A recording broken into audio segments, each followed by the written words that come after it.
respected facilitator Mr. Keshav Sigdel and dear colleagues. I am Ganesh Prasad Paudel from Kolpur, Banki. I am the student of English education in second semester MPhil. Today I am going to present on translation studies. My topic is Thick Translation by K.A. Affy. K.A. Affy is a Ghanaian British American cultural theorist. He introduced the term thick translation in the translation studies. Actually, thick translation was coined by Gilbert Ryle and later it was used in anthropology. Affy brought that thick translation from anthropology to translation studies. Actually, here Affy wants to say that thick translation locates the text in a rich and linguistic context. Context is essential to understand meaning. He means to say that translation is possible after all we know the culture and context behind the text. For example, if a husband and wife are going somewhere and husband met his friend and began to talk, the wife gave a pinch, and at that time the pinch mean make a hurry. We are in hurry. The same pinching may give different meaning if some friend wears new clothes and another friend give a pinch. That means just congratulations. Thus, context is important, and especially Affy brought two concepts: Grecian mechanism and Cyrillic ideas of speech act in his idea of thick translation. While talking about that Grecian mechanism, Paul Greece introduced the theory of meaning in the study of language and communication.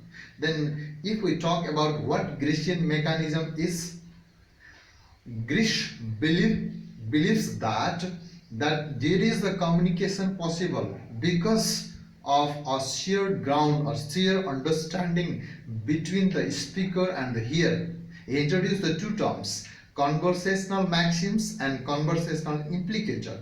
In conversational maxims, if focus, what is important is context.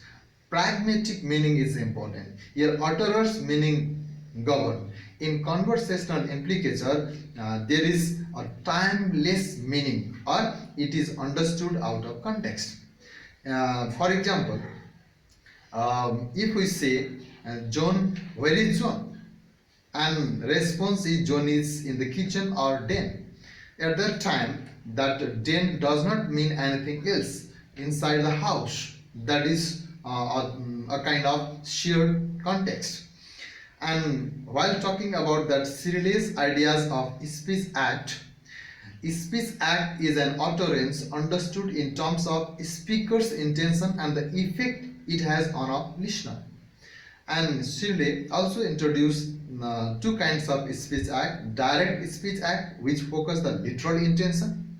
For example, if we say, there is an ant on your shoulder, at that time the speaker's intention is to give information that you should be careful, that there is ant, that ant might harm you. In another, indirect speech act that communicates indirectly, that goes beyond the literal meaning. If someone say, if some friend suggests another friend who is sick, why don't you go to the doctor? At that time, it does not mean question. It just a kind of advice for the friend. Thus, Affy brings that Grecian mechanism and Cyrillic concept in thick translation. He means that communication is possible out of that conversational as well as conventional maxims, and the context is important. What he wants to focus is that context is important.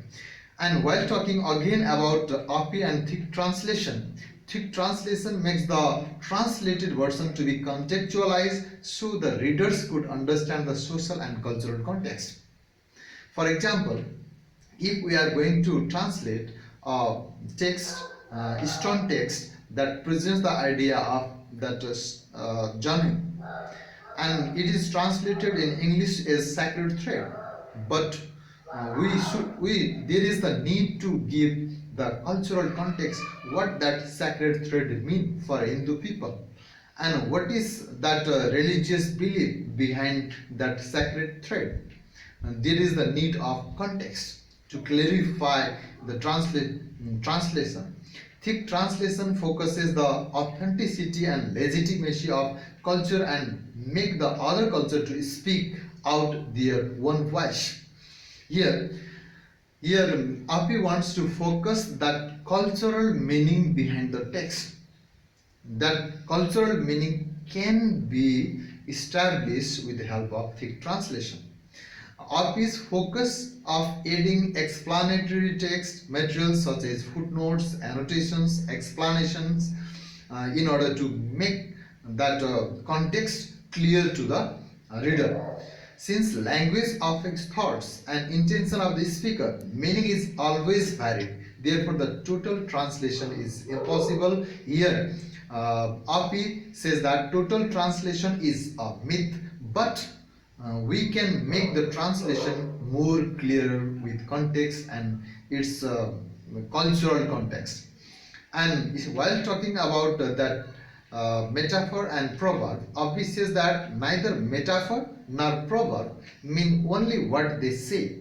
In order to understand the meaning of the metaphor and proverb, we need to know the culture or the context of these metaphors. For example, if we say it is raining with cats and dogs, it is understood in English, but if we translate the same thing in Nepali, does it mean pani पर्दैछ मुसा बिरालो sorry that kukur and biralo say that does not give the meaning. Actually, here we need to clarify that cats and dogs refers to some heavy rainfall. That is the context of English speaker.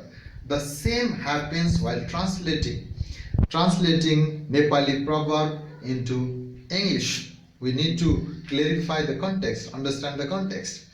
And another example we can make it clear.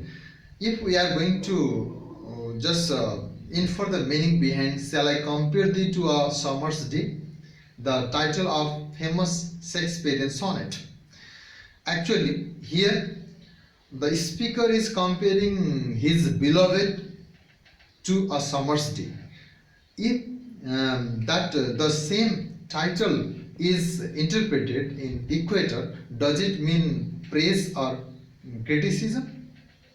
Actually, we need to clarify that context that summer's day refers to that lovely season in European context, so it is a praise. It is a kind of praise metaphor. And at last, we can talk that the application of thick translation can be made as a teaching tool. Thick translation can be a methodology for cross-cultural translation studies, and it can be a tool for practical translation. It bridges the cultural gap by providing extra explanation about the source text. Thank you.